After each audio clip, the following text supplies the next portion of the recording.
Funnymouth has joined hashtag refer sales. Funnymouth. Hello everyone tonight. I like to lick the blood out of the person. I see your handsome face. Don't be so sad about it. Come on. Smiley face. Funnymouth has left hashtag refer to sales. Ghost George.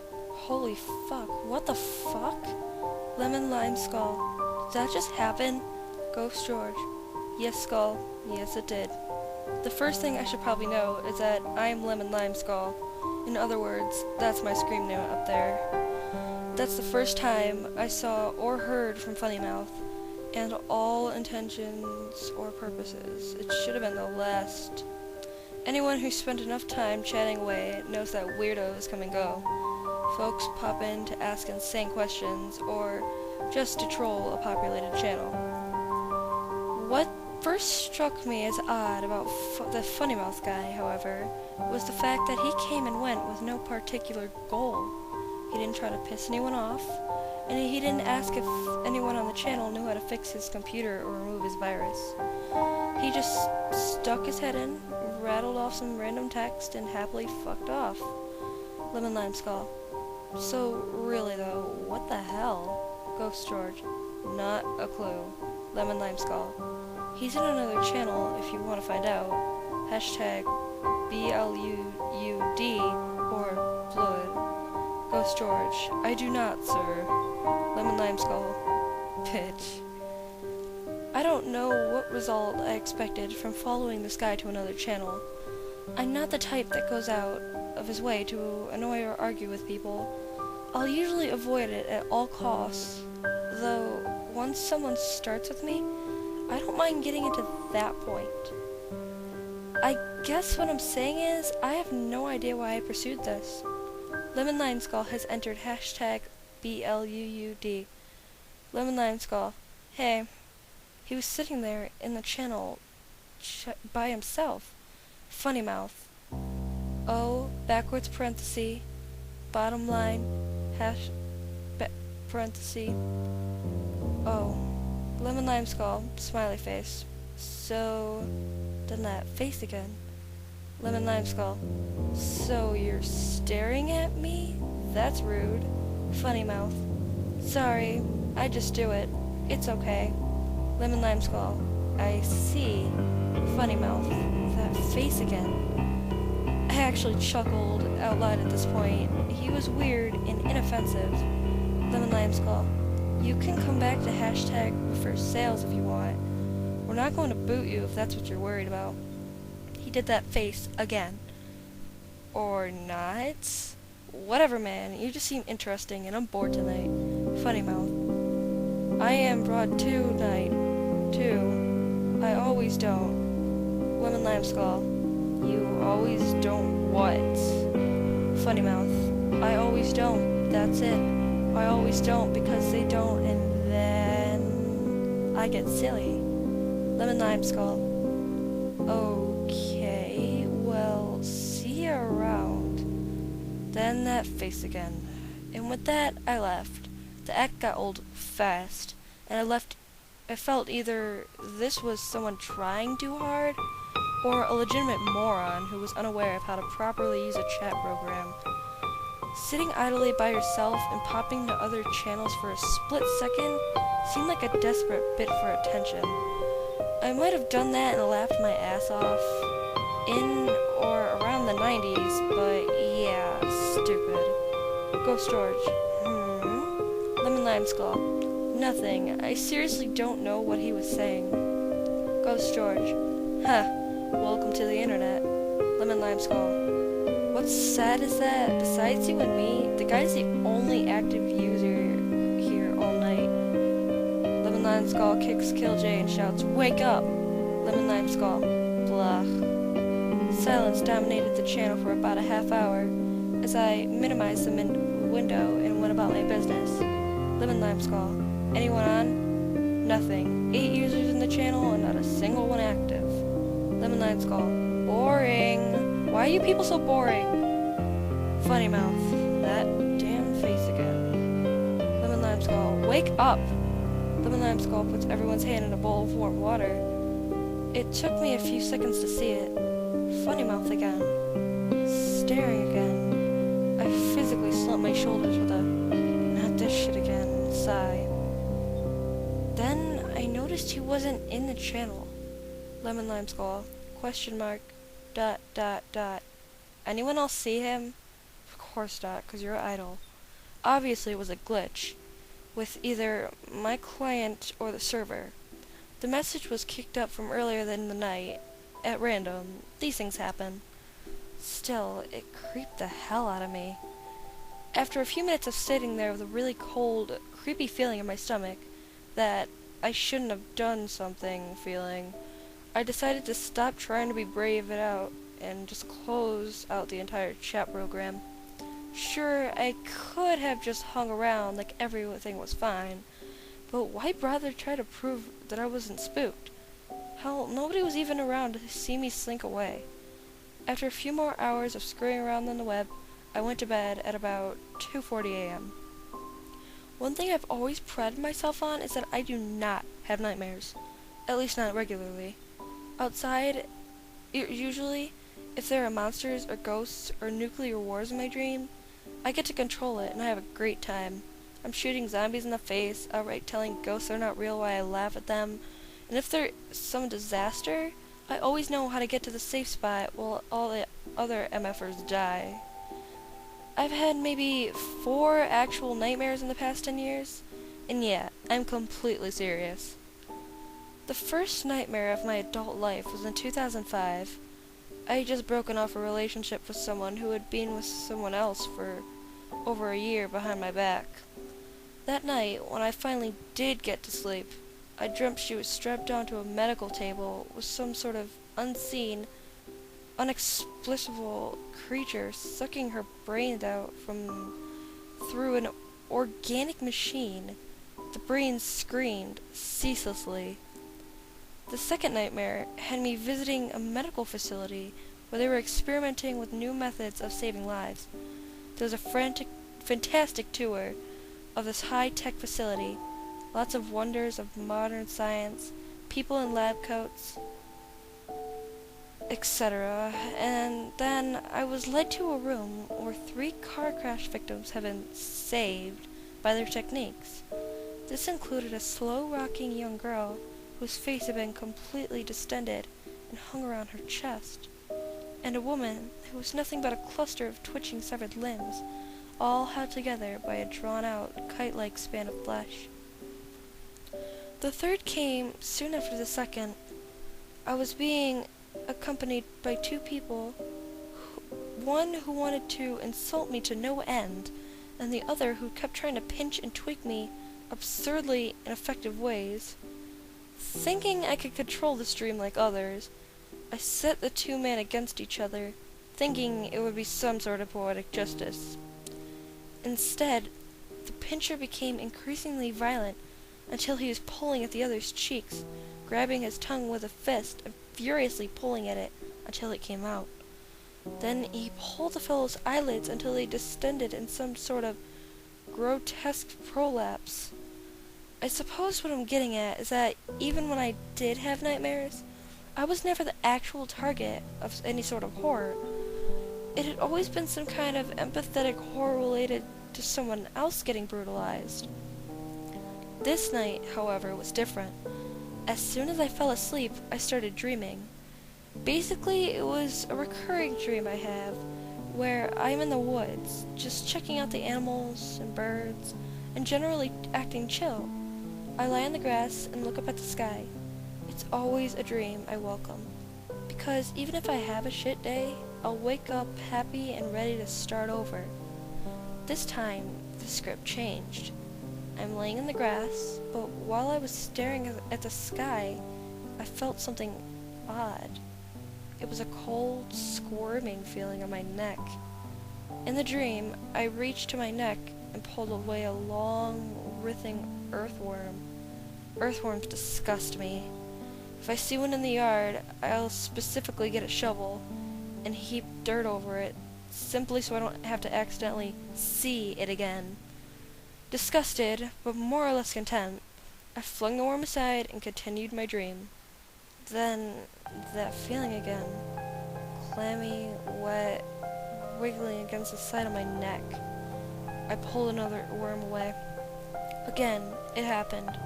The third time, the feeling of confusion and dread became so overwhelming that I immediately snapped myself out of the dream. That's what usually happens when shit gets real in my dreams. Game over. I figured it out though. At least, I thought I had. In the waking world, I felt my neck and discovered a slick, slimy film on my skin. Logic dictated that I must have been drooling in my sleep. Nothing to be proud of, but not exactly terrifying either. My dreaming mind must have translated the icky feeling with an appropriate creature in the forest dream. Perhaps more unsettling, though, was the fact that the bed around me seemed to have indications, 4 to be exact. It was almost as if someone on hands and knees had been hovering over me as I slept. There was any number of reasons that could have happened, but from then on that night, I slept very lightly. Any little thing like the sound of a ceiling fan would wake me up straight away. I had no real interest in going back to the woods that night. When morning came around, I got ready to take off, to get out of the house and shake the cobwebs out. Only planned to check my email real quick to make sure I didn't have any pending transactions or questions I had to answer. Surprise! From Funnymouth at blood.com. I had a great time to talk to you. It can be fun again. You'll see what. I don't like stop it. As you probably recall, I hadn't given this asshat my email address. However, logical answer, someone else on the channel must have. He obviously came back to hashtag refer sales, asked someone who I was, and that douchebag completely betrayed me, knowing I don't give out my personal contact info. Although, the email was dated 2:40.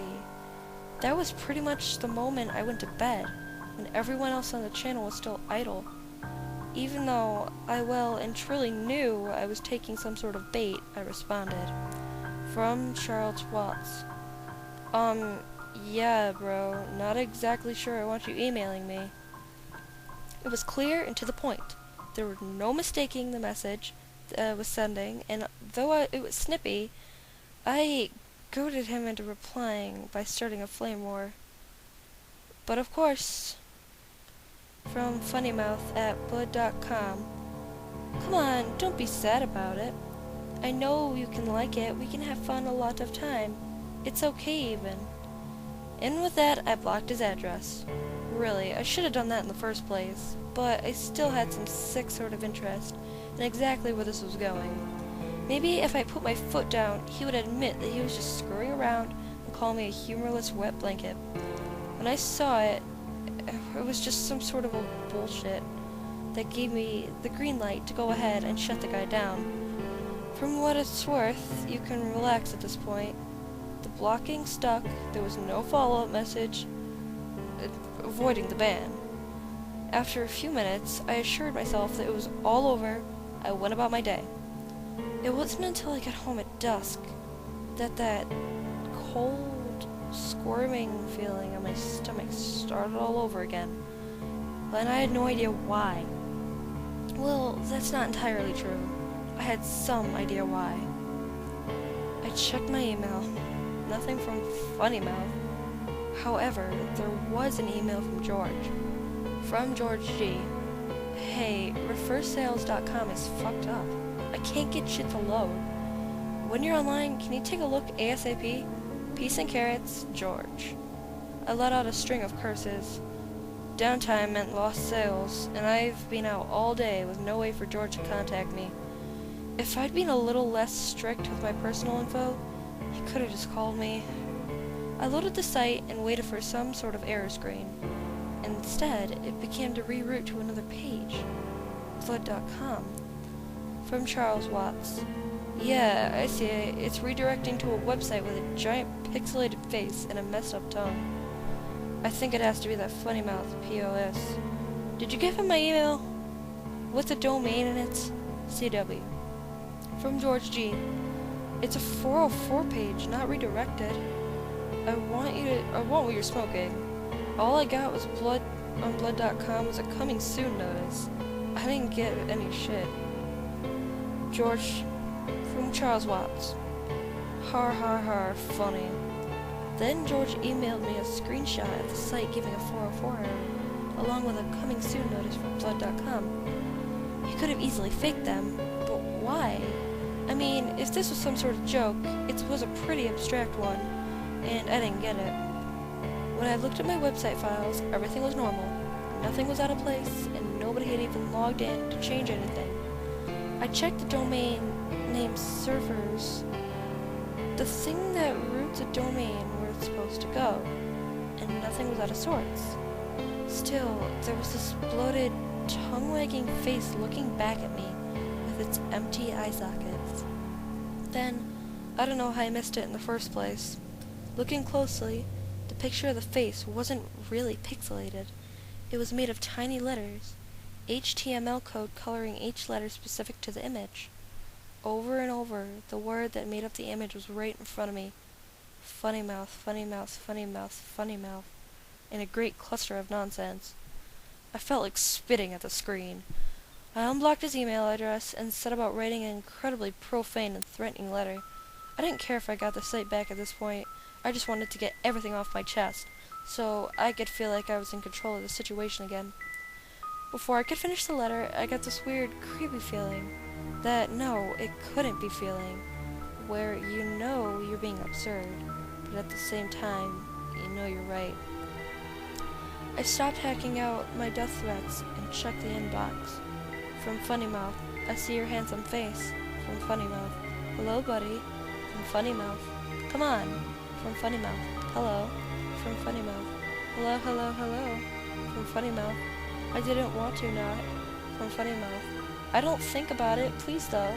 From Funnymouth, I see your handsome face. Not only was that feeling correct, the feeling that he had emailed me the minute I unblocked him, but seemed he had steadily been emailing me non-stop since I blocked him. 10 more letters arrived within the time span it took me to reply. From Charles Watts. Fucking stop! I was getting a stress headache.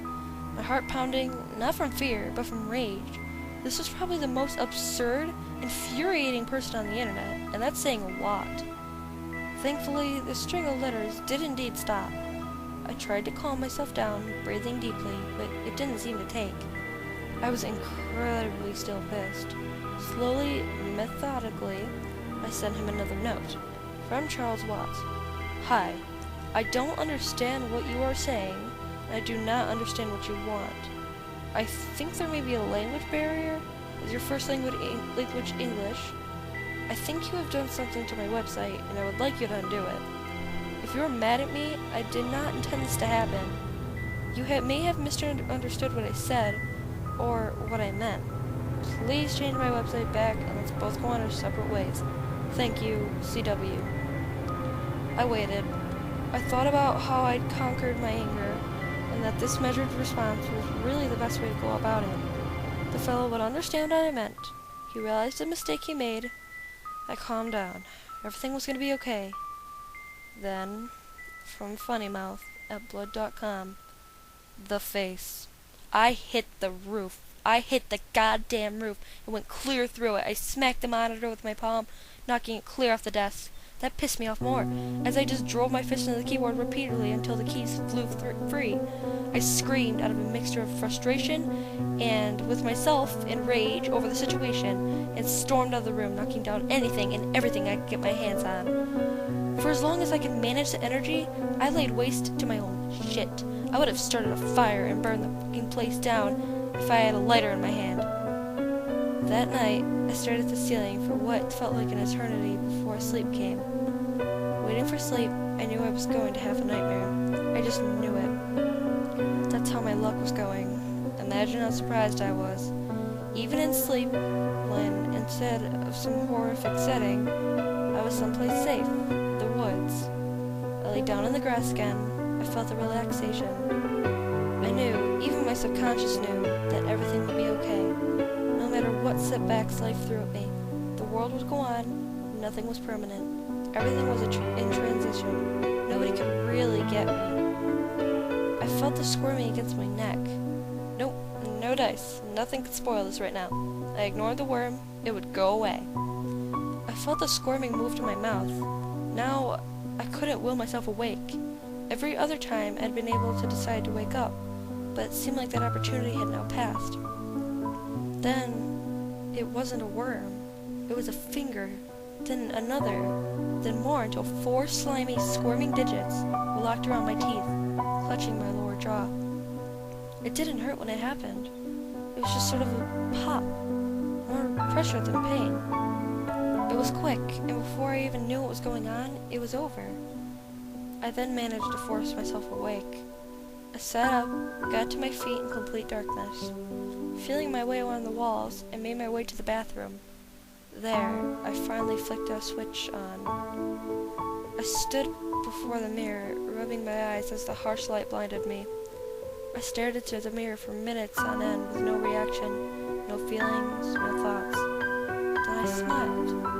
I smiled as best I could. Now that my jaw was completely broken, hanging loose around my neck, my tongue lolled out listlessly, like a paralyzed, gooey slug. My teeth weren't rooted in or anything but flesh, of threads of flesh, and I could pull them out by hand with the same discomfort as a needle prick. I laughed, and a halted sound coming out from the gurgle backwards sewer drain. What a handsome face! What a funny mouth! A funny mouth! A funny mouth! A funny mouth! A funny mouth! Lemon Lime Skull has joined #refer sales. Lemon Lime Skull. I see your handsome face. Don't be so sad about it. Smiley face. Ghost George. Hey, where the fuck were you? Hello? Charles? ... That face. O, backwards parenthesis, bottom line, parenthesis O. Lemon Lime Skull has left refer sales.